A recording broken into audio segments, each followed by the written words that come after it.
আজকে হুট করে আমি আর আমার ক্যামেরাম্যান ঘুরতে যাবো। আর অনেক কিছু কিনতে হবে। ওর ড্রাগন ফল অনেকদিন ধরে বলতেছে, "ড্রাগন ফল খাবো, ড্রাগন ফল খাবো।" আমার কাছে হাত খালি ছিল, এইজন্য কিনতে পারিনি। তাই আমি চলে গেলাম ওরে নিয়ে। আর ওরে নিয়ে ঘুরতে যাই ফার্স্ট এ আমরা ও তো ফার্স্টে ইয়া খাইছিল, আখের রস খাইছিল যে আমি আখের রস খাবো। ও প্রতি সময় আখের রস যাই খায়। সবসময় আখের রস ১ গ্লাস ৳৩০ করে খায়। তো ওইটা আর ভিডিও করা হয়নি বা অন্যান্য কাজ করছে, ওগুলো অনেকগুলা কাজ ভিডিও করা হয়নি। ফুচকা কিনতে গেছিলাম, ফুচকা খাইতে গেছিলাম, তখন ফ্রি টাইম আছিলাম। বলি যে দেখি এখানে ফুচকাগুলো ভালোই লাগে। তো দেখি একটা ইয়াটা করে নিই, ভিডিও করে নিই। তো এই যে এখানে ড্রাগন ফল কিনছিলাম, লটকন কিনছিলাম, আরো অনেকগুলা কিনা বাকি আছে। ড্রাগন ফল তো ওর মধ্যে ইচ্ছা মতো কিনছি, অনেকগুলা কিনছি। আর লটকনও অনেকগুলা কিনছি, কারণ ওই ২ টা ওর বেশি ফেভারিট। ওইগুলো সামনে পাইছি, এজন্য কিনছি। এবং অনেক ফল আছে, তরকারি বা বাজার সদাই আছে, ওগুলা পরবর্তীতে কিনবো। তো এখানে ও লাচ্ছি অনেক পছন্দ করে, ফুচকা তো পছন্দ করে। এখন তো একটা বলতেছে, একটা টক, একটা মিষ্টি, একটা ঝাল টক, একটা মিষ্টি টক। আচ্ছা যাই হোক, ওগুলা বলার পরে ও এখন খাইতেছে। এখন ও মেনু কার্ড দেখতেছে। তো আমার মেনু কার্ডের মধ্যে এখন আমি লাচ্ছি খাবো। আমি কই, "তুমি না একটু আগে দিয়ে তুমি ইয়া খাইয়াছ, ওই তুমি আখের রস খাইয়াছ, ১ গ্লাস আখের রস, কত কম কথা। তো এখন খাইতে পারবা না, বমি আসবে।" কয়, "না আমি খাবো।" তা আমি বলছি, "আচ্ছা তুমি যেহেতু খাবা, তো আমি জানি ও এটা অনেক বেশি পছন্দ করে। তো আচ্ছা তাহলে ১ টা গ্লাস ও অর্ডার করি।" তো ও মেনু কার্ড দেখে দেখেই বলতেছে, "এখানে লাচ্ছি আছে, আমি নাহলে লাচ্ছি খাবো।" তা আমি কি করলাম, লাচ্ছিটা অর্ডার দিলাম। অর্ডার দিয়ে বলছিলাম, বলার পরে লাচ্ছিটাও দিয়ে দিছে। এখন তো ও খাইতেছে, ফুচকা খাইতেছে। ও তো না পাইতে আরো বেশি খায়। যাই হোক, এখানে যা ছিল সবগুলা লিখিছে কি, আমি আর ও সবগুলা দেখে খেয়ে ফেলছি। বাট আমরা আরেকটা অর্ডার দেওয়ার কথা ছিল।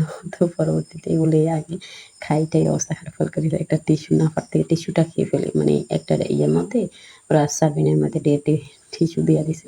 ওই টিস্যু পর্যন্ত লিখে খেয়ে ফেলি, এরকম হইছে। যে টক যেগুলো মিষ্টি ছিল, টক মিষ্টি, ওগুলা খাইছিলাম। খাওয়ার পরে এবার তো শেষ, টিস্যু দিতেছে। ও বলতেছে, "টিস্যু ২ টা দেন।" তো টিস্যু ২ টা দিছে। আর লাচ্ছি দিছে। লাচ্ছির কালারটা অনেক সুন্দর ছিল, সাজানো গোছানো ছিল। যাই হোক, তো দামটা ওরকম নিছে এভাবে। তো খাইতেছে। ওর কাছে তো ভালো লাগতেছে। একটু এমনি ঠান্ডা অবশ্যই। আমারে বলতেছে, "তুমি খাইও না আম্মু, তুমি খাইও না। তুমি খাইলে তোমার গলা ব্যথা করে। তোমার না ঠান্ডাতে গলা ব্যথা দেয়।" আমারে বলতেছে। তা আমি তো এমনি খাবো না, ওর জন্য এনেছি। তো আমি কই, "তুমিই খাও।" কয় পরবর্তীতে আমি ওর টিস্যু সরাই দিতেছি। বলতেছে, "দেখছো আম্মু কত সুন্দর কালার আসতেছে।" তো ও বলতেছে, ও ফুটতেছে।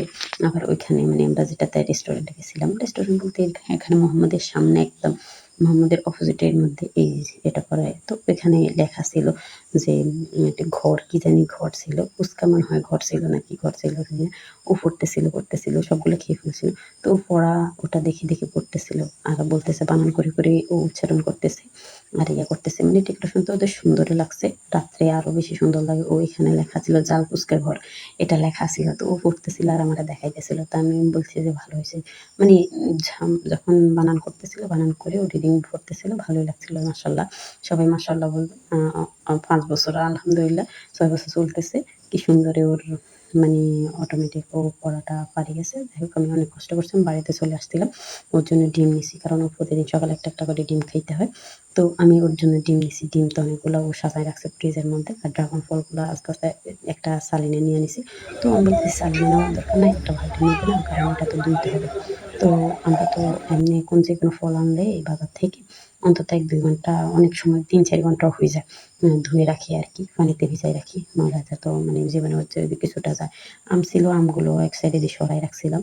সরাই রাখার পরে পরবর্তীতে লটকন ছিল, লটকনও একটা সালনির মধ্যে ঢুকাই রাখছিলাম। তো ও বলতেছে, "আমি একটা লটকন খাই।" আমি কই, "ধোয়াবি দেখে?" কয়, "না আচ্ছা ধুইতেছে।" ওষুধ আনছিলাম, ওষুধও গুছায় রাখছিলাম। একটা চকলেট বক্স আনছিলাম। তারপরে চকলেট বক্সটা অনেক ভালো। আবার লিচু আনছিলাম। আরো ময়দা, আটা, যা আলু-টালু যা আছে ইত্যাদি, লবণ, চিনি যা আছে, 7 আপ আনছিলাম। তারপর ও বলছে ইয়া খাবে, চিকেন খাবে। তো আমি চিকেন বলতে আমি এখানে চাপ আনি নাই। আমি এখানে ইয়া নিয়ে নিছি।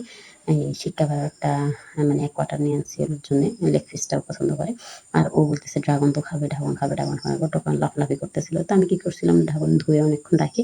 আমি ওর জন্য ড্রাগনটা দিয়ে নিয়ে আসলাম। তো ওরে খাওয়াইতেছিলাম ড্রাগন।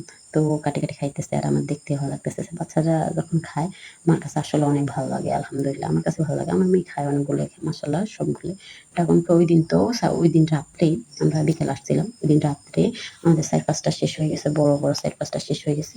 তো আমিও খাইছিলাম। মিষ্টি আছে ড্রাগন ফলগুলা।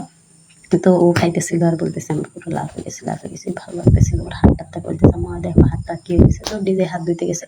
হাত ধোয়ার পরে এই যে আমরা বিছনা এটা ছিল না, কারণ এখানে বিছনা বিছানো ছিল না, এটা ধুয়ে টুয়ে দিছি। এখন আমরা বিছনা, ও আমরা হেল্প করছে বিছনা টিছনা ধুয়ে।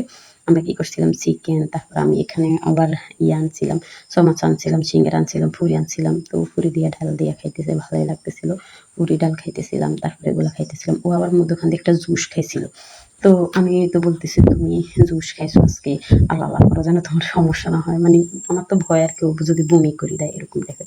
বাট ও সন্ধ্যার সময় বিকাল টাইমে ওর খাওয়ার খিদার রুচিটা একটু বাড়ে, সকালবেলা একটু খাইতে কম পারে। যাই হোক আমি তো বলতেছি ও চিকেন খাইতেছিল, আরে আবার লুচিও খাইতেছিল, সবগুলো খাইতেছিল, মানে সবগুলা মিলে ফুরি, মানে লুচি যেটারে বলে আর কি ফুরি, ওগুলো খাইতেছিল আর আমি একটু চিকেন খাইতেছিলাম। তো বলতেছে খাও, ও আমারও বলতেছে খাও। তো আমি মানে আমার জিনিস আমার বললো, মানে ওর জিনিস ও বলতেছে যে এটা তো আমার জিনিস, আমার আম্মু কেন খাইতেছে, তার চাষ খাওয়ার সমস্যা নেই, এমন খাও, এটা বলতেছে।